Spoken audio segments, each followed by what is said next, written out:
Okay, the recipe that I saw so many times on YouTube about my liquid hand soap, so many times I saw 10 cups of water for 1 cup of,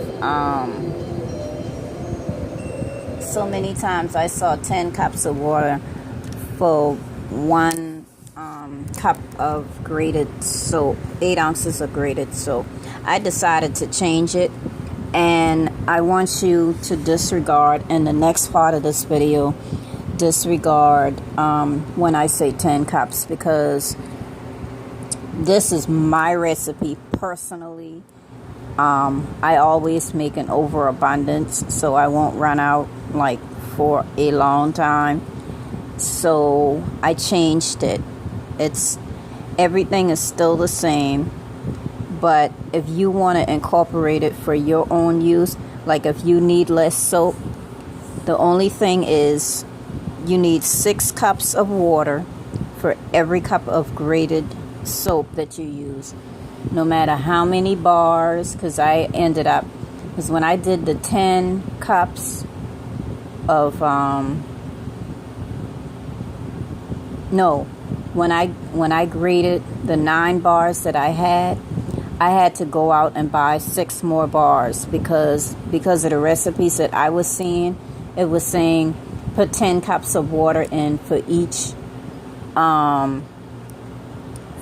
cup of grated soap that you use. 10 cups of water. And when I did it, I waited like 24, maybe 36 hours, and it was still watery. So I had to use that same water, go out and buy like 6 more bars of soap, which I ended up with 15. And I used that same water, like 2 gallons from that same container that I had my soap in, and I bowled the 6 bars that I just did. And I waited another day, and then today when I came home from work, it looked like water on the top, but it was real thick, and it was like coagulant at the bottom. It was real clotted. So I'm going to continue the process. I probably won't finish this tonight because I got to get up to go to work at 10 o'clock, and it's after 2 right now. So I'm going to have to take a little bit out of my thing at a time and mix it and then bottle it. And what I want to show y'all in the end is the consistency. And then that'll be the end of this video. But I'm going to show y'all the ingredients that I use. Once again, you don't have to do all this soap. I may give it away to people because that's what I do anyway. Like if somebody needs it, I just give it to them. But I'm going to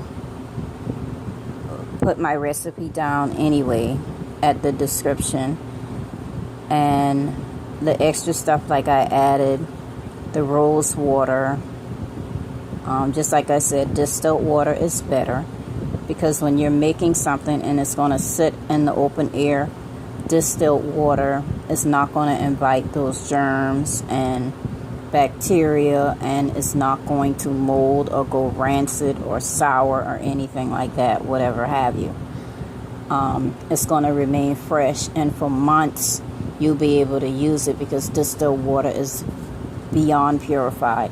You use tap water, you're taking a chance because you got minerals and all kinds of stuff in tap water, and it's just filtered, but it's not completely filtered like it should be, and it shouldn't be used in a recipe because it's going to go sour eventually.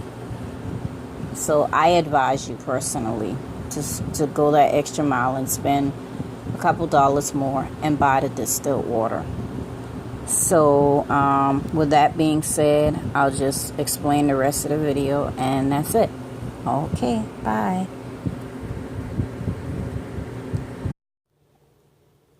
So at the end of the recipe, 1 1/8 cup coconut oil, and remember 1/8 cup is equal to 2 tablespoons. So if you don't have an 1/8 cup measure, just use 2 tablespoons, and it's the same thing. So 1 1/8 cup coconut oil and 1/4 cup of vitamin E oil is what I'm going to use. Okay, bye. Okay, I have my water on the stove. I put in 1/4 cup of vitamin E oil, or tocopherols. That's pure vitamin E oil. I buy it off of eBay. And then I put in this 12-ounce bottle of rose petal witch hazel. It's witch hazel. It smells really good. It smells like roses. And then I had a little bit from my bottle of rose water. I put some in there. I only had 1/4 cup of that. But, and this is 2 gallons of water in this pot. So I'm going to see how this turns out, because I'm supposed to do like 3 more gallons.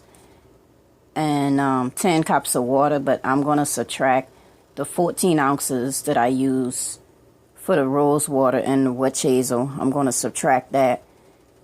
And from the rest of that recipe, and when I do that, I'll be back, and I'll probably have to blend it with a blender, because I saw somebody use a stick blender. I don't have a stick blender, so I'll probably have to blend it with my blender. But the lady said when you incorporate too much air in it, it separates when you store it.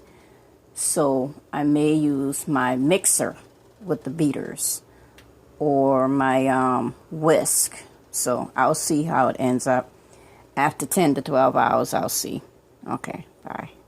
These are my 4 containers here of the liquid hand soap that I did. And I forgot to tell y'all that you can also use this as a body wash, probably for a female, because I did a lot of rose scent in it.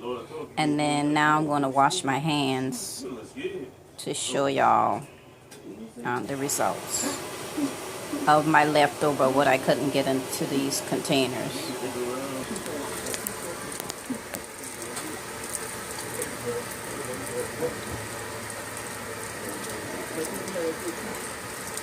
This is without any water.